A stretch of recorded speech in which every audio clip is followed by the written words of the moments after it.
Yo quisiera felicitar este panel.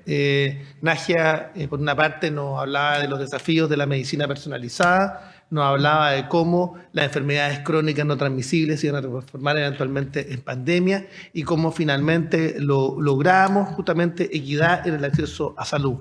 Por otra parte, Juan Pablo nos habla de un tema que yo diría que es esencial, cómo logramos interoperabilidad de datos, que eso genera interagencialidad y además se genera un sistema único de mando y control. Y eso implica, finalmente, lograr que los sistemas dialoguen, contar con datos adecuados para finalmente tomar decisiones. Y yo además quiero rescatar lo que hizo el ministro también de Educación, que en su momento lo que hizo fue finalmente adelantar las vacaciones y finalmente esa decisión política, estratégica, pero que además estaba en línea finalmente con los datos sobre la mesa, permitió salvar vidas. Así que a Juan Pablo y al ministro agradecerles justamente aquello y dejamos abierta la palabra. Quiero contarles además de una particularidad. Esto es lo que hace la Comisión de Desafíos del Futuro.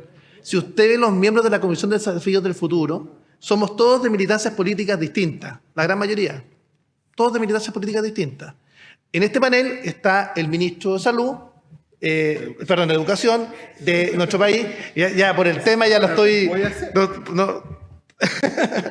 No, pero tuvo impacto justamente en los temas de salud. El ministro de Educación, que es militante del Partido Comunista, en el caso mío soy senador de centro derecha, y finalmente fui presidente del partido de centro derecha y de Renovación Nacional, pero todos tenemos militancias distintas. Eso dice relación con que el futuro puede unir a personas que pensamos distintas, porque el futuro tiene esperanza respecto a proyectos colectivos de nación.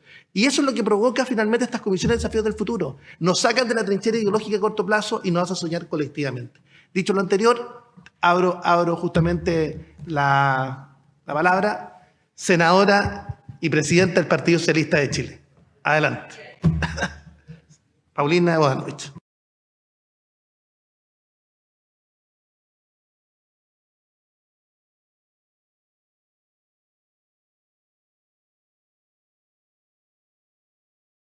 Ahí sí.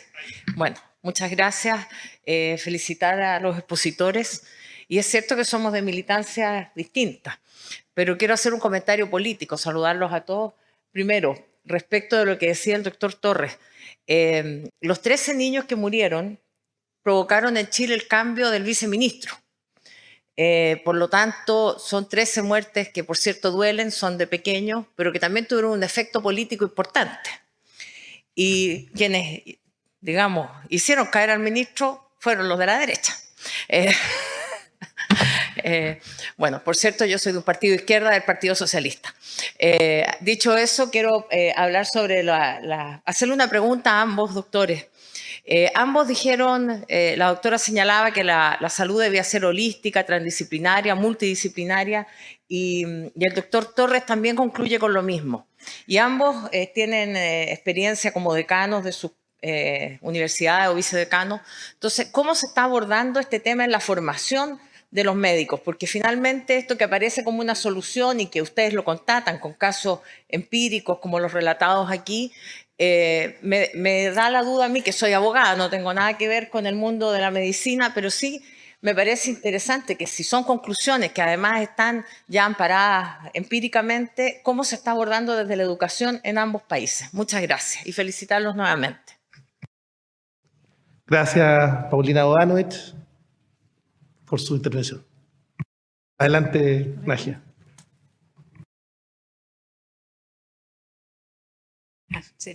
Merci beaucoup, Madame, pour votre question qui, pour moi, est une question fondamentale.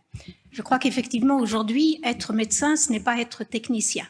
Et on a souvent, effectivement, aujourd'hui, tendance à voir la formation dans les sciences de la santé, que ce soit la médecine, que ce soit les infirmiers, que ce soit les paramédicaux, de manière technique, et on néglige le côté humain. Or, l'éthique médicale est fondamentale. Et l'éthique médicale, qui normalement doit être enseignée aux futurs professionnels de santé dès la première année, tout le long de son cursus, comporte plusieurs disciplines. La philosophie, il faut qu'on apprenne à nos étudiants à réfléchir. La sociologie, il faut qu'ils connaissent les sociétés dans lesquelles ils vivent et il faut qu'ils connaissent également le monde auquel ils appartiennent. La littérature, on apprend beaucoup de la littérature. L'histoire, pour ne pas répéter les erreurs qu'éventuellement l'histoire nous aurait permis de voir. Évidemment, ça ne veut pas dire qu'il faut une pléthore d'enseignements, mais au moins une approche intellectuelle. Je parlais tout à l'heure de l'approche One Health. Nos étudiants ne connaissent pas encore l'impact des maladies animales sur la santé, ne connaissent pas également, on ne leur parle pas suffisamment de budget ni d'économie. Mon confrère a présenté une très importante présentation sur le nirfezimab, qui est un biologique. Nous sommes aujourd'hui au Maroc encore en difficulté d'obtenir des biologiques pour des maladies chroniques chez les adultes. Nous rêverions d'avoir comme vous un budget aussi important. J'ai noté 60 millions de dollars. Ce serait extrêmement important pour nous pour pouvoir appliquer effectivement cette prévention du virus syncytial qui a fait ses preuves au niveau de tous les continents et que notre pays rêverait effectivement d'adopter. Et je pense effectivement, pour répondre de manière courte et ne pas trop allonger la réponse, que vous avez tout à fait raison. J'ai longtemps bataillé pour que les sciences humaines fassent partie de l'enseignement des professionnels de santé et je crois que c'est fondamental à travers en particulier l'éthique de la santé. Merci pour votre question. Muchas gracias por la respuesta. Si alguien quisiera hacer alguna pregunta... Senadora, allá, adelante. Ahí se escucha. Bueno, senadora, sí, yo soy el vicedecano de la Facultad de Medicina de la Universidad de Chile. Es un tema y a raíz, bueno, la experiencia que hemos vivido directamente, ya hace aproximadamente 3 años esto se está abordando de una manera sistemática. Estamos en una iniciativa que se llama Ingeniería y Salud, incorporando cosas que son muy concretas. Intercambio de estudiantes de pregrado y posgrado entre ambas facultades. Queremos que los alumnos de ingeniería pasen visitas por una UTI pediátrica o nuestros estudiantes vayan a ver cómo se construye una órtesis en un laboratorio 3D. En joint appointments de académicos de ambas facultades. En la generación de nuevos diplomas de formación en ingeniería, en inteligencia artificial, en salud, y apuntando también al buen desarrollo probablemente de una carrera en ingeniería o biomedicina, pero que requiere mucho desarrollo y mucha fortaleza, porque algunos lo pueden hacer, pero hay que hacerlo de manera bien concreta. Además, mezclando, nosotros tenemos 8 carreras de la salud y tenemos ya varias instancias en que los alumnos de todas las carreras resuelven problemas en conjunto. El curso se llama MIM, de Medicina Interprofesional. Para que un kinesiólogo sepa trabajar con una enfermera, con un médico, con una matrona y de esa manera. Así que es de una forma muy activa. Ojalá también, todavía no lo hemos hecho, incorporando otras facultades, como la Facultad de Ciencias Sociales y otras perspectivas, que es muy importante no circunscribirlo solo a la ingeniería y medicina. El desafío es muy grande, pero creo que tenemos claramente muy buenos académicos como para poder formar de la mejor manera en el futuro de nuestros estudiantes, pero es algo que ya estamos activamente desarrollando. Yo quisiera dejar con la palabra justamente a Jimena Rincón, que además yo aprovecho de señalar, fue presidenta también de la Comisión de Desafíos del Futuro, es presidenta del Partido Demócrata, precandidata presidencial, y te invito a hablar desde arriba, y también miembro de la comisión desde que la fundamos hace muchísimo tiempo. También fue ministra de Estado.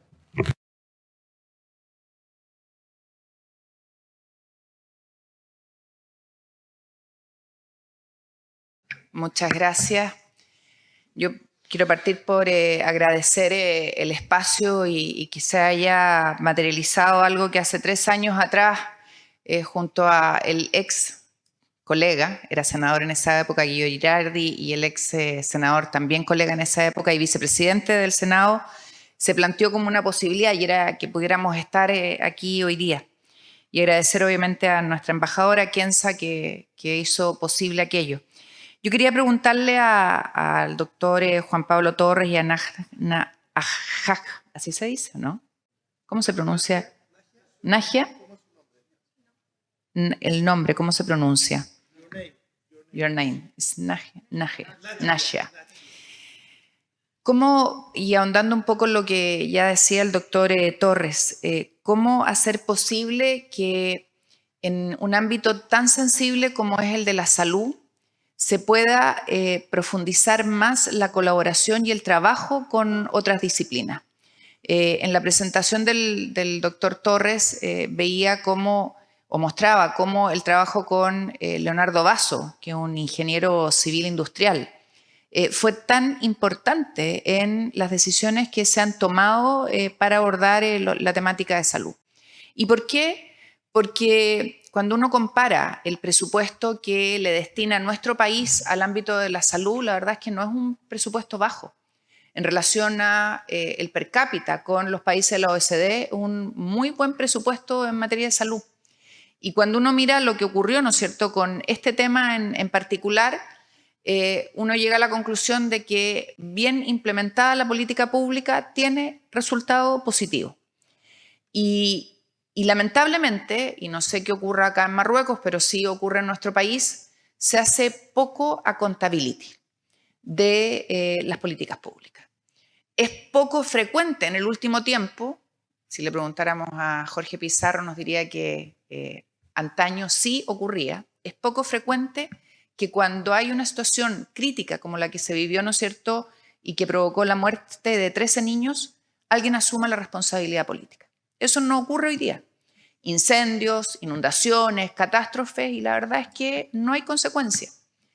Y uno debiera empezar a exigirla, porque estamos manejando recursos públicos que son escasos. Y cuando esos recursos no llegan donde tienen que llegar, tiene que haber consecuencias. Más aún, obviamente, cuando esto conlleva la vida de personas y de personas inocentes como son los niños, que no tienen posibilidad de defenderse. Entonces, me gustaría, desde la perspectiva de ustedes, saber cómo lo miran. Porque en salud, claramente, y lo decía el doctor Torres, se necesita que otras especialidades entren a participar. Y, además de que esto ocurra, ¿qué pasa con el accountability? ¿No debiéramos empezar a implementarlo en el sector público? En el sector privado, un gerente que tiene malos números simplemente se va. En el sector público, la verdad es que hay gerentes de empresas que todos los años se les renueva el contrato y no tienen consecuencias. Y en salud me parece que es diametralmente importante. Gracias, Jimena. Y además aprovechar de agregar qué pasa con la alfabetización sanitaria. Si puede provocar o no un impacto a la alfabetización sanitaria en las políticas públicas de salud.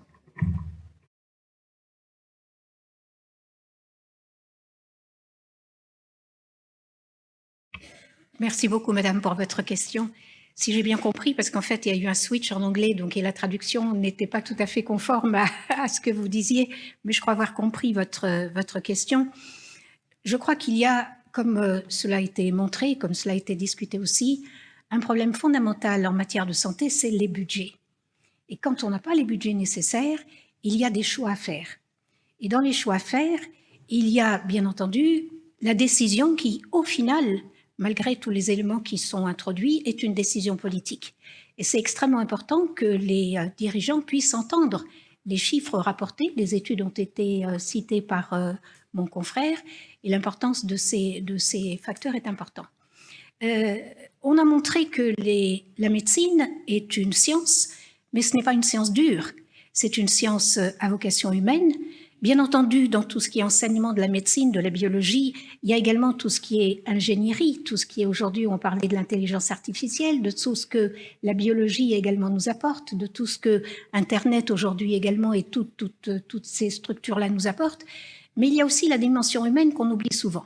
Dans la santé mentale, dans la dimension humaine, dans l'approche, j'en ai parlé tout à l'heure, à travers l'éthique et à travers les sciences sociales, qui, à mon avis, me paraissent beaucoup plus urgentes à prendre en considération aujourd'hui que tout ce qui est technique qui, aujourd'hui, est assuré.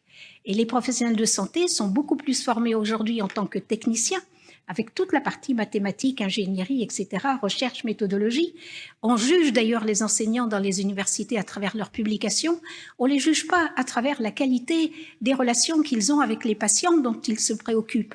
Et quelquefois, cette gestion des personnes auxquelles on doit un minimum de respect n'est souvent pas respectée. C'est pour ça que pour moi, aujourd'hui, je considère que tout ce qui est formation dure, entre guillemets, est assuré dans les formations des sciences de la santé, mais que la dimension humaine est souvent absente. En ce qui concerne les spécialités, vous avez tout à fait raison. Un autre point fondamental est l'existence de trop de spécialités En tout cas, je parle du Maroc et dans beaucoup de pays qui peuvent être comparables à notre pays, où la multiplication des spécialités se fait au détriment du médecin généraliste, ou médecin de famille, ou médecin communautaire, on peut lui donner le nom que l'on veut, mais qui est le principal, qui devrait être le principal professionnel de santé à rencontrer un patient. Et c'est extrêmement important aujourd'hui. Tous les pays qui ont fait confiance aux sociologues, et je reviens aux sciences de la santé, aux sciences sociales, pour considérer la sociologie de la santé, tous les pays qui ont opté pour le développement de la médecine de famille, de la médecine communautaire, ont vu leur santé s'améliorer. Aujourd'hui, quand on s'adresse directement à un spécialiste, ce qui est souvent le cas de notre pays, il y a aussi une implication en termes de budget et de dépenses en santé qui est considérable. Et je voudrais terminer uniquement par quelque chose que les médecins connaissent bien et que les sociologues connaissent bien, c'est le carré de White. White nous montre, qui est un sociologue qui s'est beaucoup intéressé à la santé, il nous montre que lorsque un patient vient consulter un médecin pour un mal de tête, s'il va voir son médecin généraliste, le médecin généraliste va se préoccuper de lui, va évidemment l'examiner, regarder s'il n'a pas de problème avec sa famille, avec son épouse ou avec sa femme, et quelquefois ça se traduit uniquement par quelques bonnes paroles et quelques médicaments pour calmer le mal de tête. Tandis que s'il va directement en troisième secteur, donc au CHU, ce qui est souvent le cas dans notre pays, il y a le médecin qui va le rencontrer, et c'est tout à fait normal parce que c'est la formation qu'il a reçue, va demander immédiatement une IRM, va demander... pour un médecin qui arrive au CHU, il y en a 900 qui normalement devraient être vus par le médecin généraliste et donc relever moins souvent de la prescription de thérapeutiques ou de moyens d'investigation qui sont extrêmement chers et qui coûtent beaucoup pour des pays comme les nôtres. Et peut-être que ce budget, il vaudrait mieux le mettre dans la prévention justement d'infections pour protéger les bébés ou pour protéger les femmes enceintes ou pour protéger les maladies chroniques plutôt que dépenser dans des techniques qui aujourd'hui font la part belle aux spécialistes qui ont ces technologies mais qui ne sont pas toujours, qui ne correspondent pas toujours aux besoins nécessaires. Muchas gracias, Juan Pablo. Brevemente, y la pregunta, senadora. Lo primero, sí, yo reconozco que todo lo que se mostró aquí es el trabajo de muchas personas y en especial el doctor Leonardo Basso es realmente un genio. Él y su equipo, el doctor Denis Saure y el Instituto de Sistemas Complejos de Ingeniería, para poder abordar problemas concretos y plantear soluciones en conjunto. Creo que, ya lo decía al final de la presentación, hay que invertir en esto y creo que principalmente en la articulación. Eso es lo que genera esta atracción entre áreas de pensamientos distintos, en base a problemas concretos y ojalá priorizados también, por lo menos en salud los tenemos bastante identificados, y que permitan que el potencial que se genere y una vez que se crea la articulación no quede ahí, sino que solamente siga creciendo y se vayan incorporando otras áreas. Es muy atractivo hacerlo. Para los ingenieros, cuando hemos desarrollado este trabajo fue súper motivador que la ingeniería la pudieran poner al servicio de la salud y ellos no pensaban que podían generar sistemas para no tener muertes, por ejemplo. Y así como nosotros como médicos no teníamos en vista la capacidad analítica que podía tener un ingeniero y que mejorara nuestro outcome clínico. Entonces, tiene que haber una inversión. Y claro, existen muchas veces en los países algunos fondos del Ministerio de Ciencias, en centros, pero debiera ser un poco más intenso y debiera ser un poco más enérgico. Si no lo hacemos de manera focal y dirigida, a veces sin tanta, entre comillas, vergüenza de decir vamos a destinar recursos para este problema y con la gente que lo pueda hacer, yo creo que es una decisión, porque este es un desafío que es entre un deber y una obligación, entre que tenemos que hacerlo, pues sabemos que lo vamos a hacer mejor, y es urgente hacerlo porque hay enfermedades y vidas de por medio. Y en cuanto a la accountability, creo que quizás esto lo voy a decir desde mi perspectiva, más allá de pedir la cuenta en sí, creo que lo importante es tener un buen manejo de los datos. O sea, si se quiere abordar un problema, en el antes, el durante y el después. Ver, como lo hicimos en Nirsevimab y BRS, cuál es la carga de enfermedad, cuál es la costo-efectividad teórica, a quién se lo vamos a aplicar, cuándo va a ser efectivo.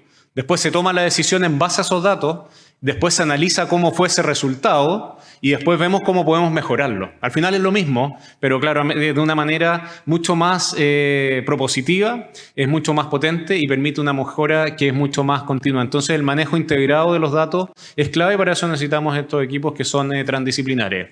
Las posibilidades están y depende de todos nosotros poder seguir avanzando en tener impacto en esta y en muchas otras áreas más.